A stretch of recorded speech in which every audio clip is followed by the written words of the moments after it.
오늘 함께 나눌 말씀은 사도행전 3장에 있는 말씀인데 그 중에서도 그냥 3장 6절 한 절만 먼저 우리가 읽고 함께 말씀을 나누기 원합니다.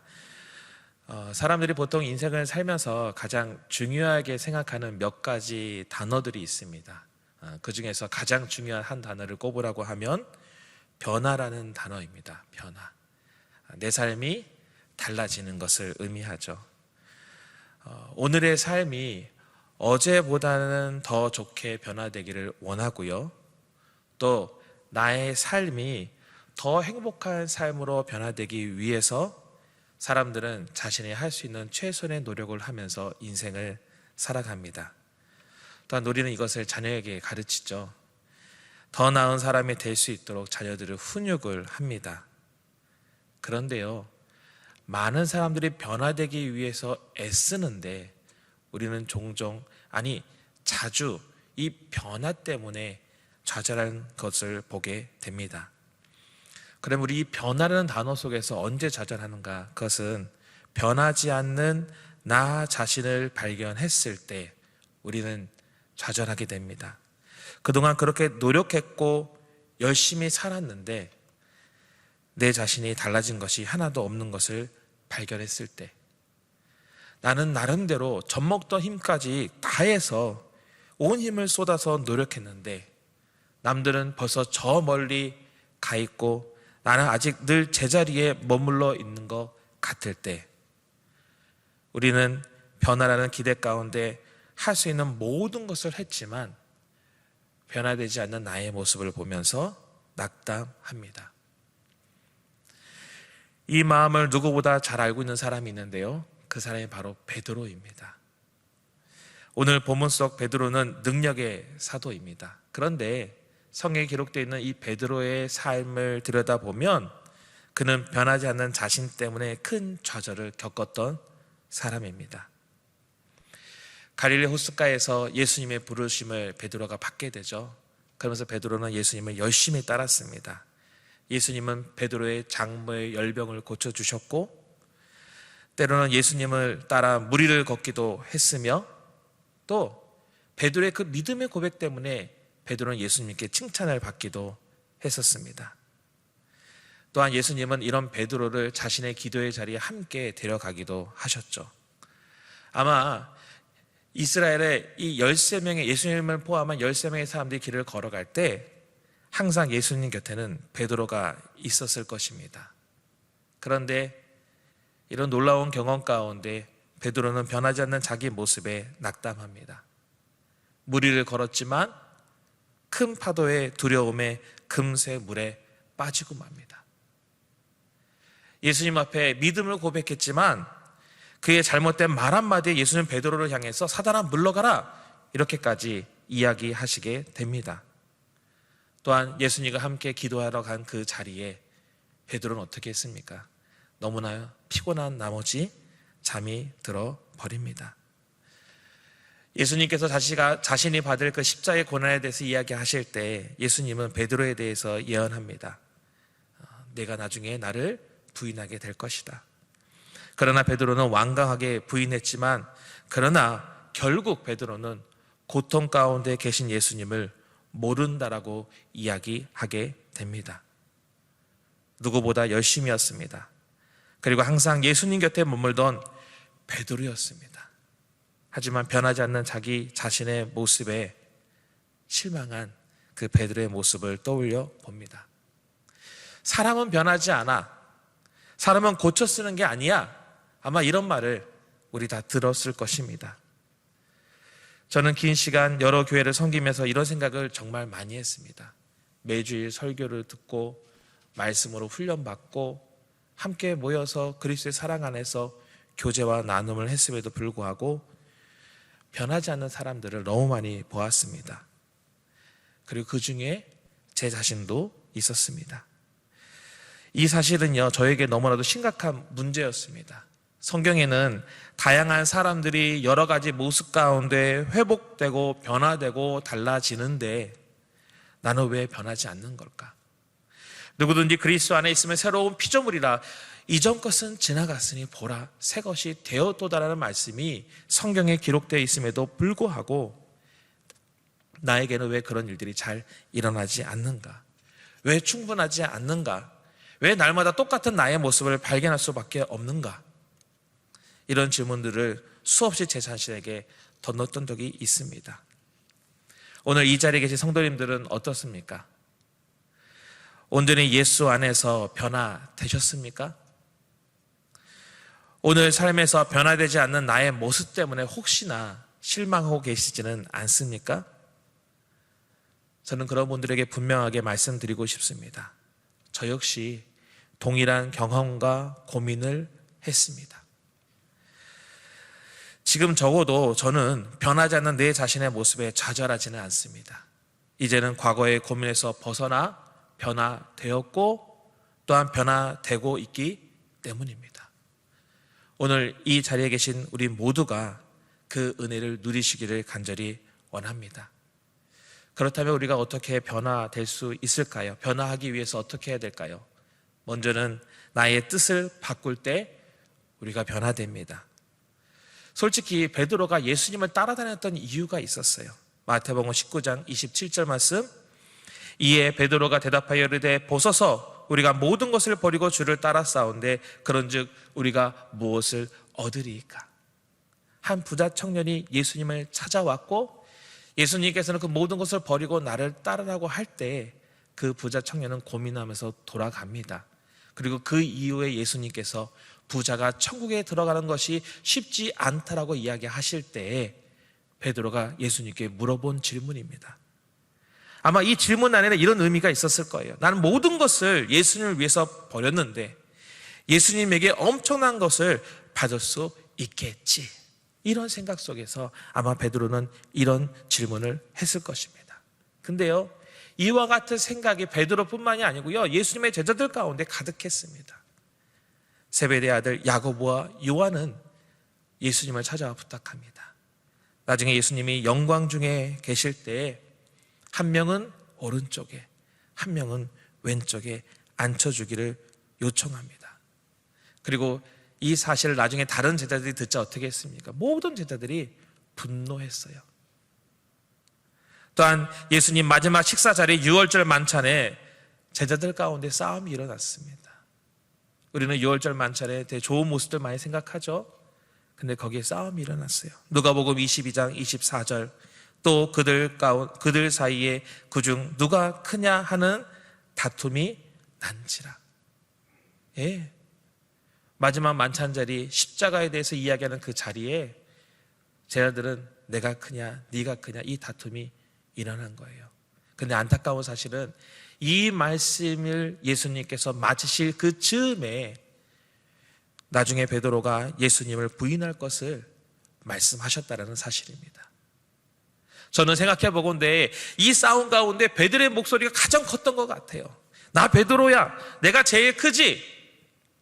내가 예수님에게 인정받았지? 베드로에게는 자기 계획이 있었습니다. 베드로에게는 자기 뜻이 있었어요.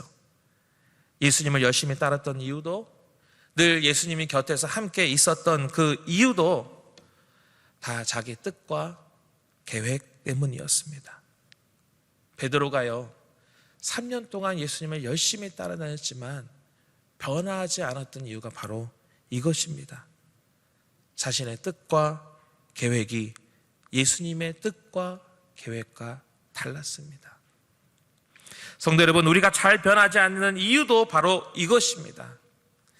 예수님을 따르는 이유가, 내가 열심히 신앙생활하는 이유가 나의 뜻과 계획을 이루기 위한 수단에 머물러 있을 때 우리는 아무 변화도 경험할 수 없습니다.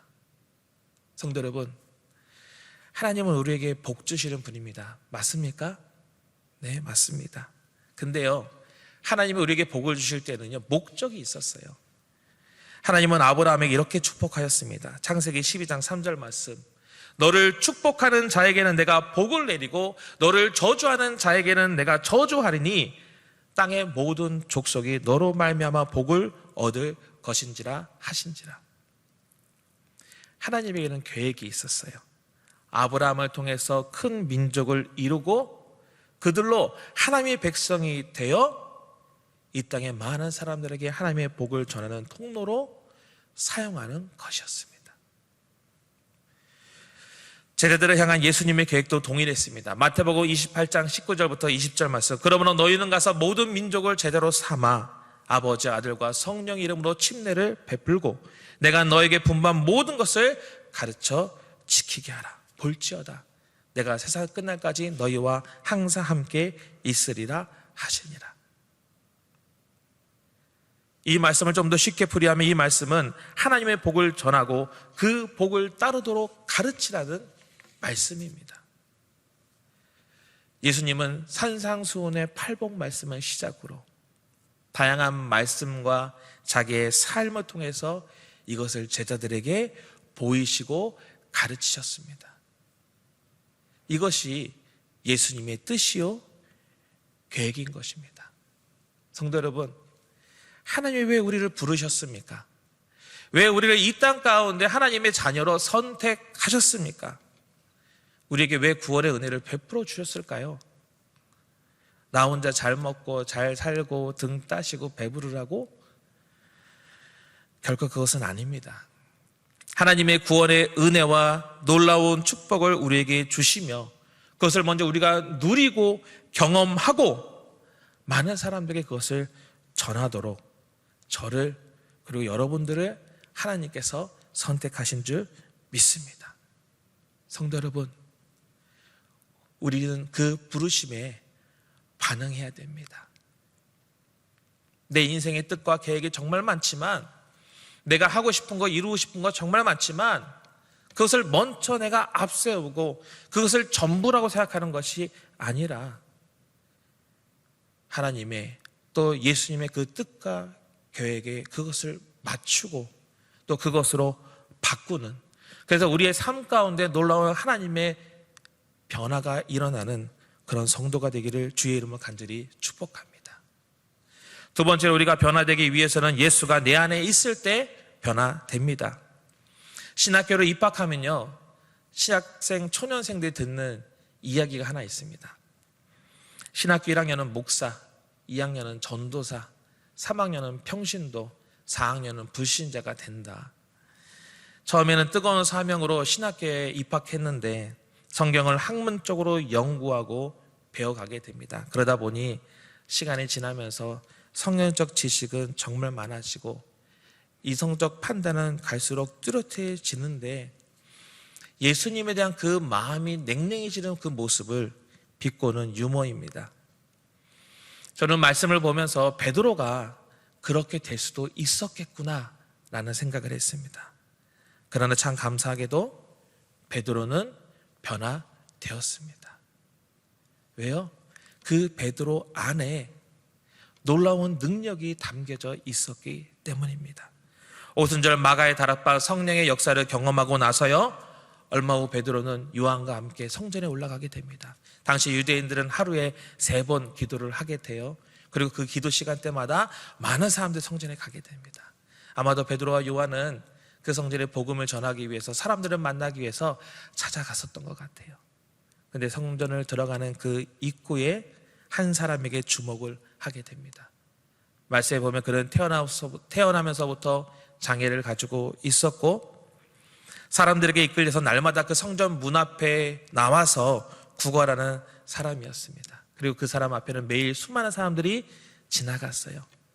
성전에 자신의 죄를 사하기 위해서 사람들이 지나갔고 하나님의 축복을 기도하기 위해서 지나갔고 또 자기가 원하는 그 많은 소원들을 하나님 앞에 아뢰기 위해서 그 사람 앞을 지나쳤습니다. 그리고 성전 문 앞에서 구걸하는 그 사람의 복은 성전에 그렇게 드나드는 사람들이 던져주는 동전 몇 개일 뿐이었습니다. 그런데 그런 그에게 베드로가 이렇게 말씀을 전합니다. 사도행전 3장 4절부터 6절 말씀 같이 한번 읽어볼까요? 시작. 베드로가 요한과 더불어 주목하여 이르되 우리를 보라 하니 그가 그들에게서 무엇을 얻을까 하여 바라보거늘 베드로가 이르되 은과 금은 내게 없거니와 내게 있는 이것을 내게 주노니 나사렛 예수 그리스도의 이름으로 일어나 걸으라 하고. 아멘.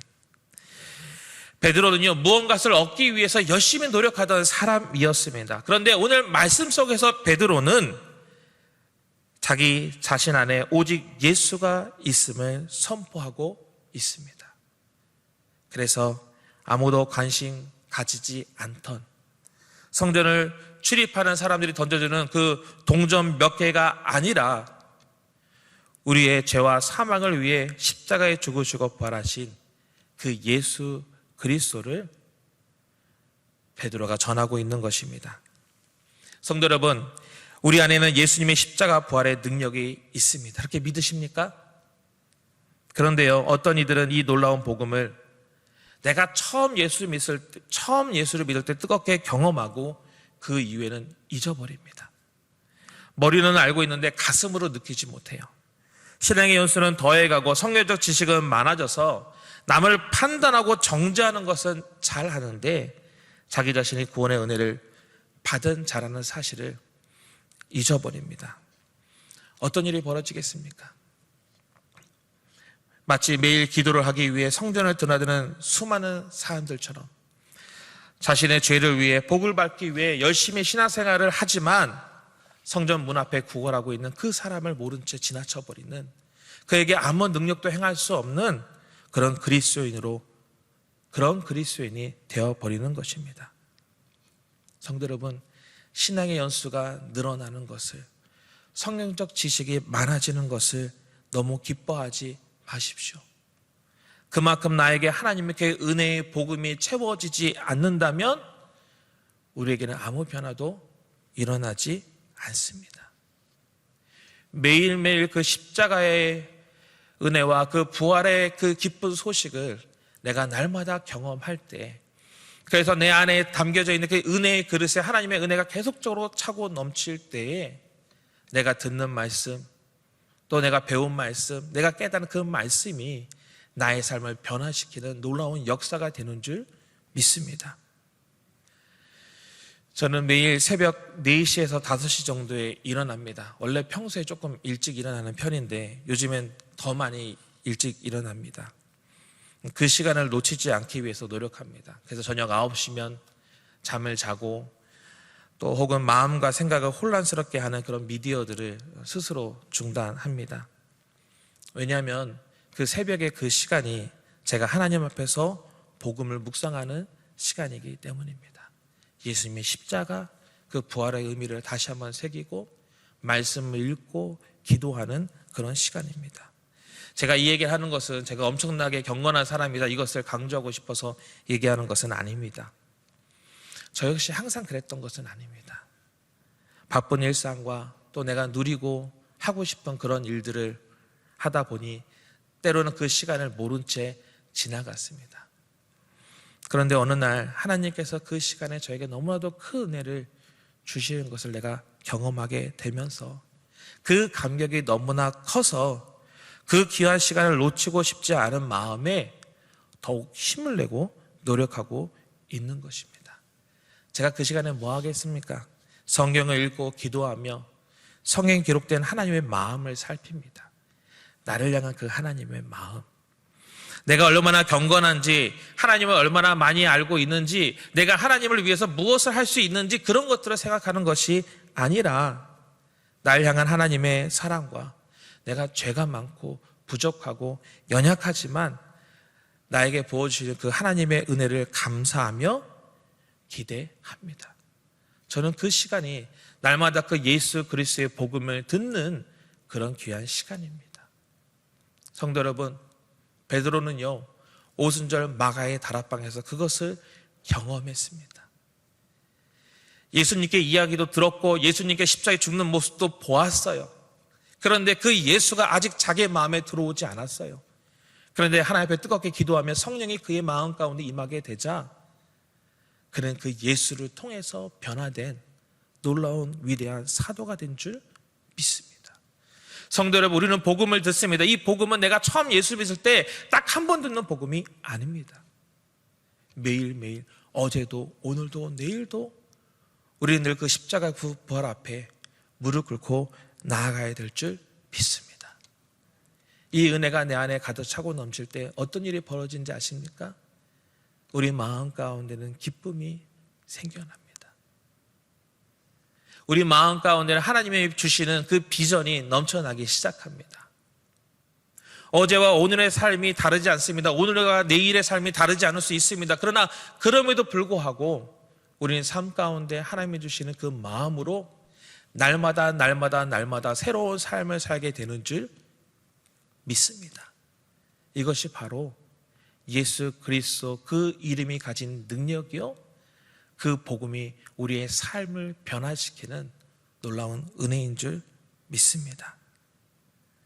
그 십자가 부활의 그 복음을 우리 모두가 날마다 듣기를 주의 이름은 간절히 소망하고 축복합니다. 성도 여러분, 세상 사람들은 변화되기 위해서 무단히 애를 씁니다. 그러나 늘 좌절합니다. 왜냐하면 사람은 쉽게 변하지 않기 때문입니다. 그런데 사람이 변하는 딱 한 가지 이유가 있습니다. 그것은 내 안에 예수가 있고 그 예수의 뜻과 계획에 나의 삶을 조정할 때 우리의 삶은 변할 것입니다. 그 변화된 사람이 바로 저이고 또 그 변화된 사람이 바로 이 자리에 앉아있는 여러분들인 줄 믿습니다. 날마다 그 십자가와 그 부활의 은혜로 그 복음으로 나의 삶을 변화되기를 하나님 앞에 기도하십시오. 하나님 앞에서 꿈꾸십시오. 하나님 앞에서 나아가십시오. 그렇게 할 때 우리의 삶이, 우리의 신앙의 모습이 더 아름답게, 더 성숙하게 될 줄 믿습니다.